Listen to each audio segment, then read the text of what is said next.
You've tuned in to Nightshade Frequencies, where things go bump in the dark, myths breathe beneath moonlight, and truth wears the mask of mystery. I'm your host, and tonight, we're diving deep, literally.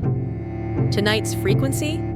A collapsing bridge, cold salt water, and a crown made of tangled kelp and rusted steel. This is the legend of the Tacoma Narrows Octopus King.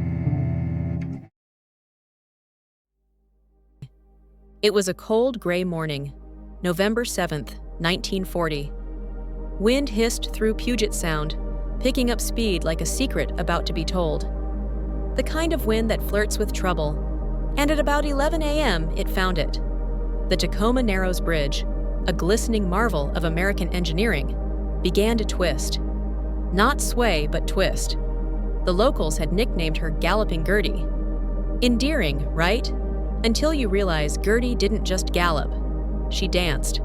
With every gust, she bounced like a steel ribbon caught in a storm's breath. And on that morning, she danced herself into the sea. The collapse wasn't exactly unexpected. At the time, it was also the third largest suspension bridge in the world. Workers and builders were aware of the faults and flaws. You know, tiny things, like aerodynamic instability. But it was the 1940s.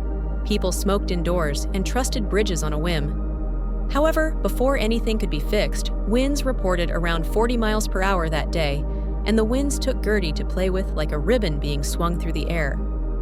A 600-foot section plunged into the icy depths of the Narrows. Only a reporter who wandered too close suffered the loss of his dog and car that were both on the bridge the moment the collapse happened. No other casualties were reported. The locals mourned the loss of their Gertie, even though the wreckage below created an artificial reef. It was a few years after that the story of a giant creature living down in the depths appeared. Now, let's be clear. Giant Pacific octopuses do live in those waters. They're shy, intelligent, and, in their own way, kind of charming.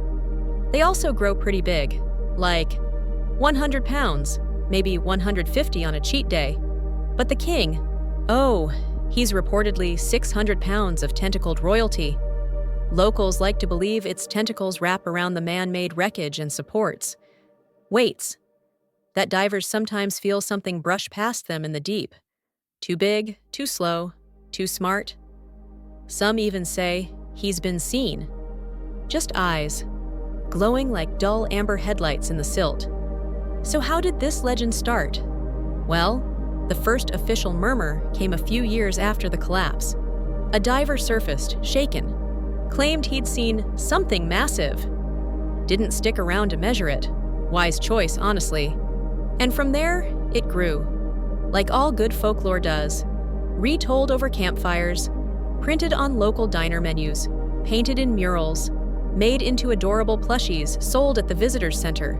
Because nothing says apex predator like a keychain with googly eyes. But here's what I find beautiful. Even if the king isn't real, even if he's just a story told to give kids a shiver before bed, he's become a guardian, a mascot, a symbol of something more. See the wreckage of Gertie? It created an artificial reef, a thriving underwater ecosystem. And the king, in many ways, represents that. This idea that something tragic can give rise to something wild and wondrous. Some locals even use his myth to promote ocean preservation. They tell school kids, if you litter, the king might not be pleased. Which honestly is the kind of environmental messaging I can get behind. So, is there a 600-pound cephalopod monarch reigning beneath the surface of the Narrows? Probably not. But folklore isn't always about truth. It's about meaning. And this legend? It anchors the past to the present. A fallen bridge, a lost dog, a shivering diver, and the whispers that followed. It reminds us that beneath every tragedy, there may be something mysterious. Watching. So next time you're near the Narrows, look out at the waves. And if the water shifts, just a little, if something brushes past your imagination, you might just be catching the echo of a tentacle, the flicker of a crown, the quiet pulse of the Octopus King. Thank you for diving into the deep with me on Nightshade Frequencies. If you enjoyed the story, leave us a review, share it with a friend, or whisper it into the tide.